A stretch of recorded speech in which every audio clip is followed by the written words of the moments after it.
আমার হাজবেন্ডকে যে এভাবে গরু রশি দিয়ে বেঁধে এলাকায় এলাকায় নিয়ে গিয়ে আমার হাজবেন্ডকে অপমানি করা হচ্ছে কেন?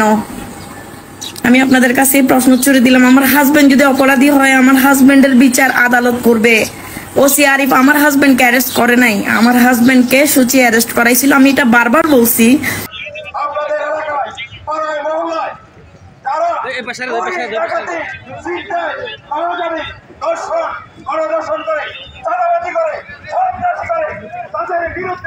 আমাদের পুলিশের পক্ষ থেকে যে সন্ত্রাসী করবে তাকে কোনো কমে যেমন ছাড় দেবো না।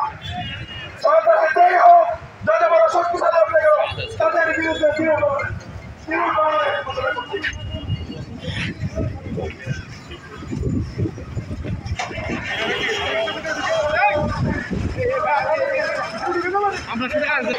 আপনারা সবাই যেখানে অপরাধী দেখবেন, যেখানে চাঁদাবাজ দেখবেন, সন্ত্রাসী দেখবেন, তাদের বিরুদ্ধে আমরা আইন শৃঙ্খলা রক্ষাকারী বাহিনীর সদস্য হিসাবে মাননীয় পুলিশ কমিশনার স্যারের নির্দেশে জিরো টলারেন্স ঘোষণা করছি।